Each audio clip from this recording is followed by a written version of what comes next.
Maintenant, les Angolas, dans l'attente après la fin du vote des élections législatives dans le pays hier, le leader du parti qui remporte la majorité deviendra le nouveau président de l'Angola.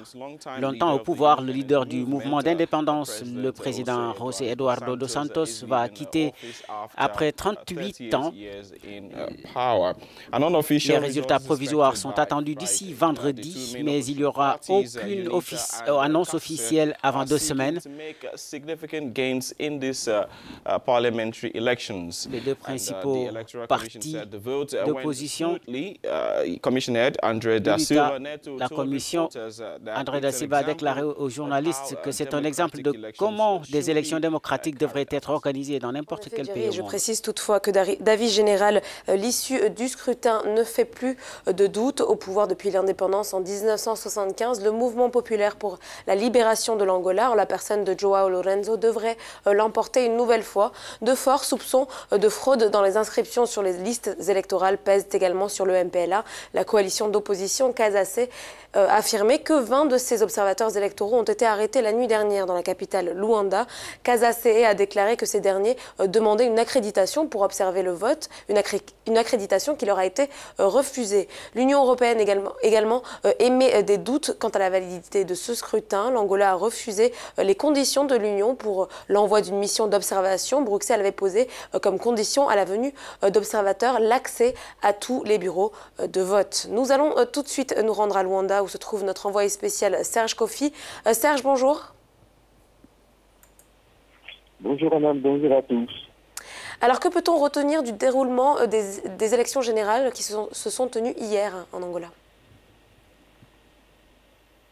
Écoutez, nous avons sillonné pendant le scrutin de ce mercredi et nous avons pu remarquer que le vote s'est déroulé dans le calme, sans heurts, et plusieurs personnes ont pu remplir leur devoir de citoyen en toute sérénité.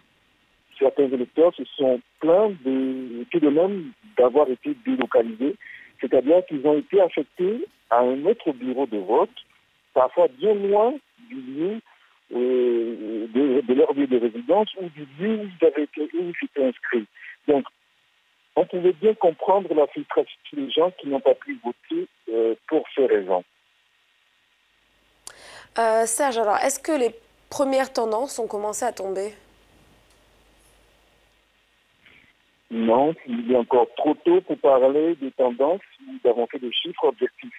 Ce que je peux dire, c'est que la CNE, la Commission nationale électorale, est en train de compiler les résultats circonscription par circonscription et qu'il faut compter environ 2 à 3 jours pour véritablement de vraies tendances. D'accord. Alors, au-delà des tendances, est-ce qu'on sait déjà quand est-ce qu'on aura les résultats définitifs en Angola? C'est difficile de savoir. Quand les résultats apparaîtront, la Commission nationale électorale est pour le moment muette sur la question. Tout le monde l'attend puisqu'elle est la seule à avoir les moyens objectifs de fournir les résultats du scrutin.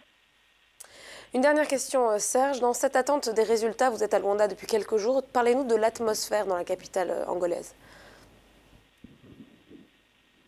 Même une atmosphère calme.